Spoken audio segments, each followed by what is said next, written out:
श्री गुरुभ्यो नमः हरि ओम प्रणो देवी सरस्वती वाजेभिर्वाजिनीवती दीनामभित्र्यवतो घनपाठः प्रणो न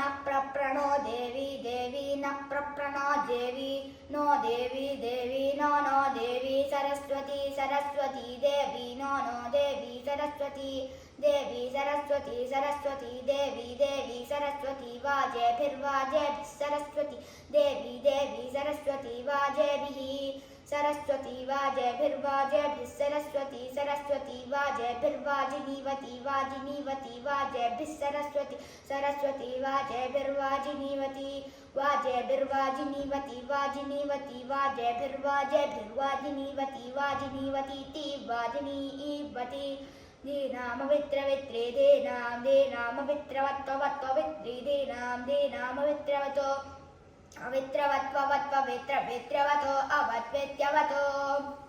ओम श्री गुरुभ्यो नमः हरिः ओम।